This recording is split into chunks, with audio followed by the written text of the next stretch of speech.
যুক্তরাষ্ট্রের অর্থ দপ্তরের সহকারী আন্ডার সেক্রেটারি ব্রেন্ট নেইম্যানের নেতৃত্বে উচ্চ পর্যায়ের একটি প্রতিনিধি দল ঢাকায় পৌঁছেছে। শনিবার সকালে তাদের বহনকারী বিমানটি হযরত শাহজালাল আন্তর্জাতিক বিমানবন্দরে অবতরণ করে। প্রতিনিধি দলে রয়েছেন মার্কিন পররাষ্ট্র দপ্তরের দক্ষিণ ও মধ্য এশিয়া বিষয়ক অ্যাসিস্ট্যান্ট সেক্রেটারি ডোনাল্ড লু। এছাড়া যুক্তরাষ্ট্রের ট্রেজারি বিভাগ, ইউএসএআইডি এবং মার্কিন বাণিজ্য প্রতিনিধি কার্যালয়ের প্রতিনিধি রয়েছেন। মার্কিন প্রতিনিধি দলের সফর প্রসঙ্গে পররাষ্ট্র সচিব মোহাম্মদ জসিমউদ্দিন বলেন, অন্তর্বর্তী সরকার দায়িত্ব নেওয়ার পর যুক্তরাষ্ট্রের প্রতিনিধি দল ঢাকায় আসছে। বাংলাদেশের সঙ্গে সম্পর্ককে যুক্তরাষ্ট্র যে গুরুত্ব দেয়, এটি তার একটি বড় প্রতিফলন। আমাদের সঙ্গে তাদের আলোচনাটা বহুমাত্রিক হবে। এটা শুধু একটি বিষয়ের মধ্যে সীমাবদ্ধ থাকবে না। সেভাবেই আমাদের দিক থেকে প্রস্তুতি নিচ্ছি।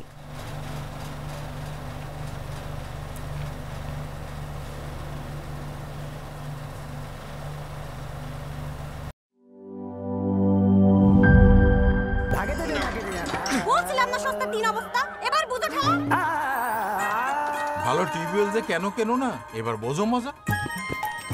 আগেই কইছিলাম দেশের আরএফএল টিউবওয়েল নাও। এবার আর ভুল নাই, আরএফএল ছাড়া উপায় নাই।